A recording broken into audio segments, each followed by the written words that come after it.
Hello बच्चों, चलिए प्रश्न को देखते हैं। प्रश्न है, मुक्त मूलक क्या है?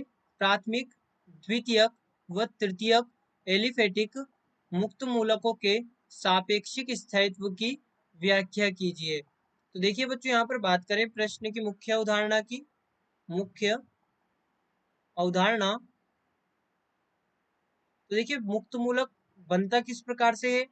तो यहाँ पर हमारे पास में मान लीजिए ये CH4 यानी कि CH3H है। अब इस CH3H का जब यहाँ पे इसको हीट किया जाएगा, यानी इसको जब गर्म किया जाएगा, तो यहाँ पर क्या होगा कि ये बॉन्ड टूटेगा। इस बॉन्ड का यहाँ पर ये जो बंध है इसका विदलन होगा, और ये यहाँ पर बना लेगा CH3 मुक्त मूलक और साथ में हाइड्रोजन मुक्त मूलक। तो यहाँ पर ये जो CH3 मुक्त मूलक होगा, इसके पास में भी इलेक्ट्रॉन की कमी होगी और इसके पास में भी इलेक्ट्रॉन की कमी होगी।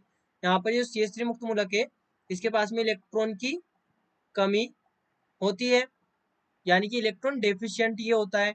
अब यहाँ पर हम कह सकते हैं कि ये जो बंध टूटा, इस बंध का एक इलेक्ट्रॉन तो CH3 के पास गया, एक इलेक्ट्रॉन हाइड्रोजन के पास गया, यानी कि हम कह सकते हैं समांश समांश या यहाँ पर इसे इस प्रकार से लिखें, समांश बंध विदलन द्वारा, समांश बंध विदलन द्वारा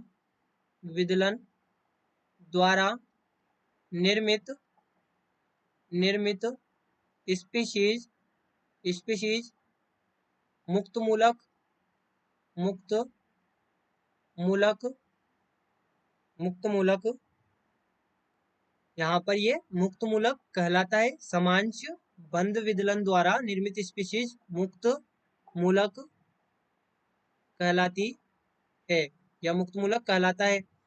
अब देखिए यहाँ पर हम बात करें स्थायित्व की, तो यदि हम यहाँ पर स्थायित्व को देखें तो ये हमारे पास में जैसे तृतीयक मुक्त मूलक है, वहीं पर ये हमारे पास में हो गया द्वितीयक मुक्त मूलक, ये यहाँ पर हाइड्रोजन और ये दोनों ओर एल्किल समूह।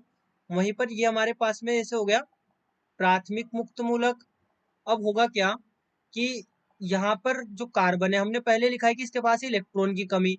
अब इसके पास यदि इलेक्ट्रॉन की कमी है तो अभी यहाँ पर देखिए इसके पास है 7 इलेक्ट्रॉन। अब यदि हम इस कार्बन के चारों ओर या तीनों ओर, यहाँ पर इस कार्बन के तीनों ओर ऐसा समूह लगा दे जो कि इलेक्ट्रॉन डोनेटिंग हो, यानी कि इलेक्ट्रॉन को डोनेट करता हो, यानी कि इसका जो प्रभाव है वो +I प्रभाव हो, तो ये क्या करेगा, इलेक्ट्रॉन कार्बन को देगा और इसका जो अष्टक है उसको पूर्ण कर देगा। यानी कि हम कह सकते हैं कि जो जितना ज्यादा यहाँ पर इलेक्ट्रॉन डोनेट करेगा वो अष्टक को पूर्ण करेगा और उसका स्थायित्व उतना ही अधिक होगा। तो यहाँ पर जो तृतीयक मुक्त मूलक है, इसमें 3 एल्काइल समूह है, यानी 3+I प्रभाव है। वहीं पर द्वितीयक में 2+I प्रभाव है और प्राथमिक में 1+I प्रभाव है। तो यहाँ पर हम कह सकते हैं कि सबसे ज्यादा इलेक्ट्रॉन कौन डोनेट करेगा, तृतीयक वाला, तो इसका स्थायित्व भी यहाँ पर सबसे अधिक होगा।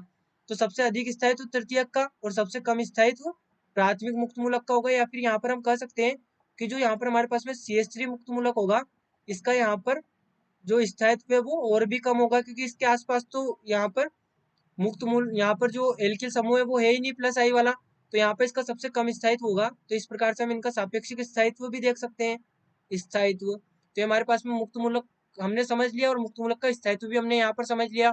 तो बच्चों आशा करते हैं आपको प्रश्न समझ आया होगा। धन्यवाद।